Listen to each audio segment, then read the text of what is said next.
नमस्कार साथियों, GS with हेमत में आप सभी का स्वागत है। आज हम एक ऐसा टॉपिक उठाने वाले हैं जो करंट अफेयर्स और जनरल साइंस का एक परफेक्ट मिक्स है, बी corridor.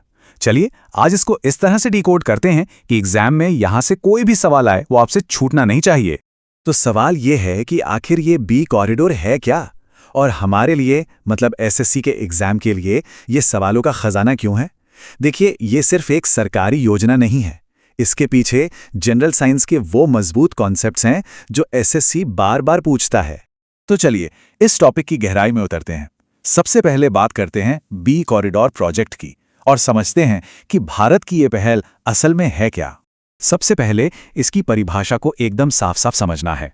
B corridor national highway authority of India यानी NHAI का एक प्रोजेक्ट है। सीधा सा मकसद है हाईवे के किनारे फूल वाले पेड़ लगाकर मधुमक्खियों और दूसरे परागणकों के लिए एक रास्ता बनाना। अच्छा, यहां से पहला सीधा सवाल बनता है, इस प्रोजेक्ट को चला कौन रहा है? जवाब है NHAI।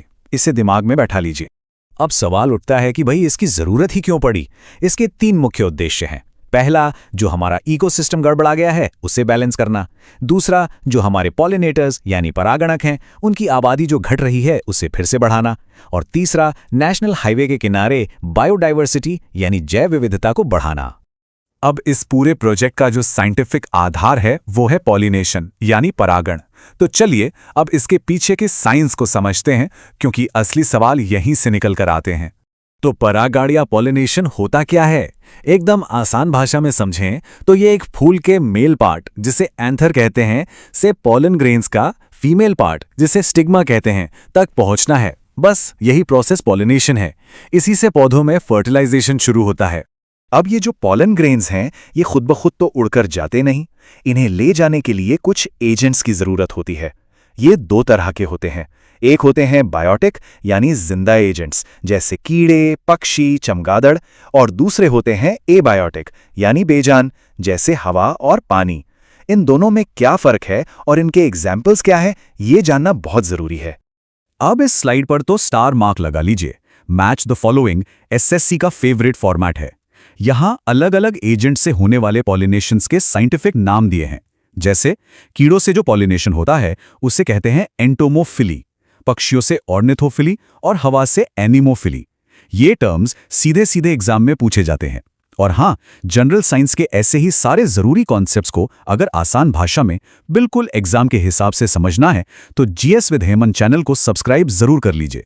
चलिए अब आते हैं इस पूरी कहानी के मेन कैरेक्टर पर, यानी मधुमक्खी पर, जो नेचर की सबसे बेहतरीन पॉलिनेटर है। मधुमक्खी के छत्ते का जो सोशल स्ट्रक्चर है वो साइंस के लिहाज से बड़ा ही दिलचस्प है। जरा ये आंकड़ा देखें, पूरी दुनिया में जितना भी पॉलिनेशन होता है उसका लगभग 90% हिस्सा अकेली मधुमक्खियां करती हैं। ये एक लाइन का सीधा एमसीक्यू फैक्ट है जो उनके इकोलॉजिकल इंपॉर्टेंस को बताता है। एक छत्ते में मोटे तौर पर 3 तरह की मधुमक्खियां होती हैं। पहली, रानी मक्खी जो अंडे देने का काम करती है और ये डिप्लॉयड होती हैं। दूसरी होती हैं वर्कर मक्खियां जो सारा काम करती हैं और ये भी डिप्लॉयड होती हैं। और तीसरे होते हैं ड्रोन यानी नर मधुमक्खी। इनका एक ही काम है, रिप्रोडक्शन। और सबसे खास बात, ये हैप्लॉयड होता है। ये डिप्लॉयड और हैप्लॉयड का अंतर समझना बहुत जरूरी है। अब यहीं से एक बहुत ही मजेदार और दिमाग घुमा देने वाला सवाल निकलता है कि एक नर मधुमक्खी यानी ड्रोन बिना पिता के कैसे पैदा हो सकता है। ये सवाल हमें एक बहुत ही इंपॉर्टेंट साइंटिफिक प्रोसेस की तरफ ले जाता है। इस प्रोसेस को स्टेप बाय स्टेप समझिए, बहुत आसान है। स्टेप 1, रानी मक्खी एक अनफर्टिलाइज्ड अंडा देती है। स्टेप 2, इस अंडे का किसी मेल स्पर्म से फर्टिलाइजेशन होता ही नहीं है। स्टेप 3, यही अनफर्टिलाइज्ड अंडा सीधे एक मेल ड्रोन में डेवलप हो जाता है और इसी कमाल के प्रोसेस को कहते हैं पार्थेनोजेनेसिस। अच्छा, इस कॉन्सेप्ट को हमेशा के लिए याद रखने की एक ट्रिक बताता हूं। नेचर में जो बिना बीज वाले फल होते हैं जैसे कुछ अंगूर या केले, उनके पीछे का सीक्रेट भी पार्थेनोजेनेसिस ही होता है। तो जैसे बिना बीज के फल, वैसे ही बिना पिता के नर मधुमक्खी। ऐसे जोड़ के याद रखेंगे तो कभी नहीं भूलेंगे। चलिए अब तक हमने जो कुछ भी सीखा है उसे सीधा एग्जाम हॉल के नजरिए से देखते हैं। सोचते हैं कि एग्जामिनर इस टॉपिक से सवाल बनाएगा तो कैसे बनाएगा। इस स्लाइड में कुछ डायरेक्ट फैक्ट्स हैं जिन्हें रटना ही पड़ेगा। जैसे बी कॉरिडोर में कौन कौन से पेड़ लगाए जाएंगे? नीम, करंज, महुआ। इसे चला कौन रहा है? NHAI। और पेड़ों के झुंड के बीच कितनी दूरी होगी? 500 मीटर से 1 किलोमीटर। ये सीधे सीधे पूछे जाने वाले सवाल हैं। इन सभी फैक्ट्स की एक रेडीमेड लिस्ट इस क्लास के पीडीएफ में है, जो हमारे टेलीग्राम चैनल पर मिल जाएगी। चैनल का लिंक नीचे डिस्क्रिप्शन में है। आइए अब एक प्रैक्टिस क्वेश्चन देखते हैं, ताकि ये समझ आ जाए कि एग्जाम में सवाल की भाषा कैसी होगी।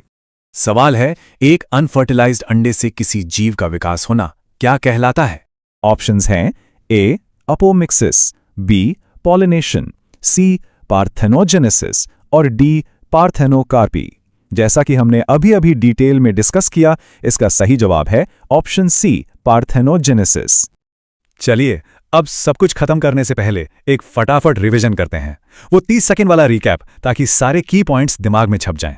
ध्यान से सुनिएगा। बी कॉरिडोर क्या है? एनएचआई का प्रोजेक्ट इकोसिस्टम को बैलेंस करने के लिए। पार्थेनोजेनेसिस क्या है? बिना फर्टिलाइजेशन के ड्रोन का जन्म। एंटोमोफिली क्या है? कीड़ों द्वारा पॉलिनेशन। सबसे जरूरी फैक्ट, 90% पॉलिनेशन मधुमक्खियां करती हैं। और इसके फायदे क्या हैं? फसल बढ़ेगी, बायोडाइवर्सिटी बढ़ेगी और लोगों को रोजगार मिलेगा। अगर इस डीप डाइव से कॉन्सेप्ट को समझने में मदद मिली हो तो इस वीडियो को लाइक और शेयर जरूर करें। आपके सपोर्ट से ही ये जानकारी और भी सीरियस एस्पिरेंट्स तक पहुंच पाती है। एक बात हमेशा याद रखिएगा, एसएससी में सफलता सिर्फ हार्डवर्क से नहीं मिलती, ये स्मार्ट वर्क से मिलती है। और स्मार्ट वर्क का मतलब है हर टॉपिक को सीधा एग्जाम के पैटर्न से जोड़कर पढ़ना। और जाते जाते एक सवाल छोड़कर जा रहा हूं, सोचिएगा जरूर कि कैसे ये एक छोटा सा इकोलॉजिकल कॉरिडोर हमारे देश की फूड सिक्योरिटी और इकोनॉमी के लिए एक बड़ा हाईवे बन सकता है। इस पर विचार जरूर करिएगा। मिलते हैं अगले सेशन में। पढ़ते रहिए।